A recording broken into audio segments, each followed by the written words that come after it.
नमस्कार मित्रमैत्रिणींनो, माझ्या यूट्यूब चॅनलमध्ये तुमचं स्वागत आहे. श्रावणी सोमवारी भगवान शिवशंकरांना बेलाचे पान वाहिलं जातं. हे बेलाचं पान दुसऱ्या दिवशी निर्माल्य म्हणून टाकून न देता त्याचा एक उपाय केला तर तुमच्या आर्थिक समस्या दूर होऊ शकता. हा एक ज्योतिषशास्त्राचा उपाय आहे. पण करायचं काय? चला जाणून घेऊया. श्रावणी सोमवारी शिवामूठ आपल्याकडे वाहिली जाते. भगवान शिवशंकरांना पांढरी फुलं आणि बेलाची पानं सुद्धा अर्पण केली जातात. दुसऱ्या दिवशी मात्र ही फुलं आणि पानं निर्माल्य होतात बरोबर, आणि मग ती वाहत्या पाण्यात विसर्जित केली जातात. पण तुम्हाला दुसऱ्या दिवशी बेलाच्या पानाचा एक ज्योतिषशास्त्रात दिलेला उपाय करायचा आहे, जो तुमच्या आर्थिक समस्या दूर करणारा ठरू शकतो. ज्योतिषशास्त्रानुसार देवाला एकदा वाहिलेले फूल असू द्या किंवा पान असू द्या, ते पुनर्वापरात आणलं जात नाही, म्हणजेच परत वापरलं जात नाही. मात्र बेलपत्र त्याला अपवाद आहे. हाच अपवाद पाहता बेलाच्या पानाचा पुनर्वापर धनवृद्धीसाठी कसा करता येईल या संदर्भात अतिशय साधा सोपा उपाय आहे. यंदा श्रावणी सोमवारी शिवमंदिरात गेल्यावर भगवान शिवाला बेल वाहण्याआधी बेलाच्या 3ही पानांवर ओम नमः शिवाय लिहा. ते पान महादेवाला अर्पण करा. महादेवाचा श्लोक मंत्र भक्तिभावाने म्हणा. अगदीच काही पाठ नसेल तर ओम नमः शिवाय हा मंत्र 11 वेळा म्हणा. नंतर ते पान उचलून आपल्या तिजोरीजवळ न्या.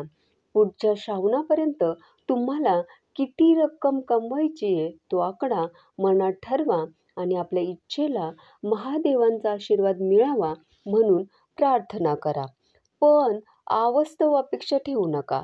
आपल्या उत्पन्नाचा अंदाज घेऊन रक्कम ठरवा आणि तेवढी रक्कम पुढच्या श्रावणापर्यंत तिजोरीत जमा होऊ देत अशी प्रार्थना करा आणि ते पान तिजोरीत एका कोपऱ्यात ठेवून द्या. हा उपाय करून अनेक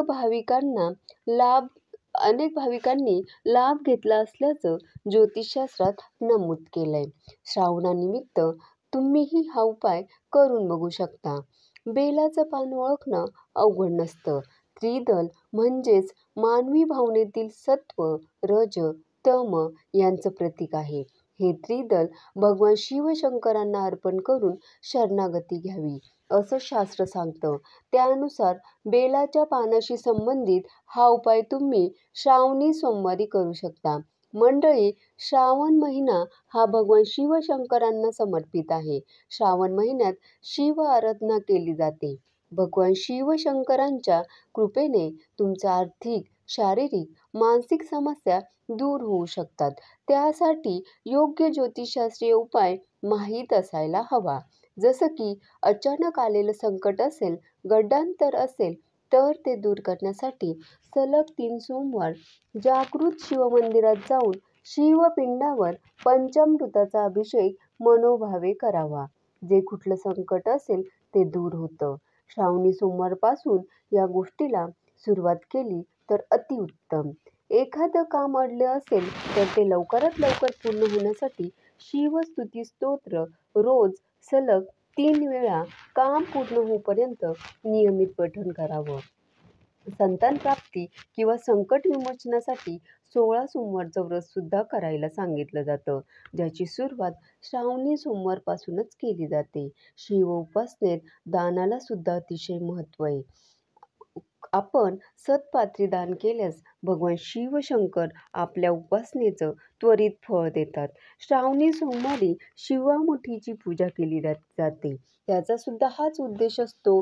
घरच्या घरी जेव्हा तुम्ही शिवामुठीची पूजा करता तेव्हा शिवपिंडीवर जे धान्य अर्पण करतात त्या धान्यामध्ये अजून भर घालून ते धान्य एखाद्या गरिबाला दान करावं. त्याचबरोबर श्रावणात जे 4 सोमवार येतात किंवा कधीकधी 5 सोमवार सुद्धा येतात, तर त्या प्रत्येक सोमवारी दान करण्याच्या वस्तूसुद्धा सांगितलेल्या आहेत. पहिल्या सोमवारी 5 नारळ दान करावीत, दुसऱ्या सोमवारी 2 किलो गहू, तिसऱ्या सोमवारी 1 किलो साखर, चौथ्या सोमवारी अर्धा किलो मूग आणि 5व्या सोमवार आला तर 1 किलो तांदूळ असं दान करावं. हे दान गरिबांना द्यावं ज्यांना खरंच त्याची गरज आहे अशा व्यक्तींना दान करावं. सर्वसामान्य उपासक हा सहजासहजी दान करतोच असं नाही.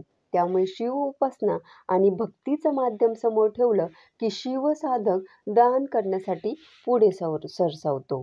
दान म्हणजे काय? तर आपल्या यथाशक्ती ऐपतीप्रमाणे दुसऱ्या व्यक्तीला गोष्ट देणे.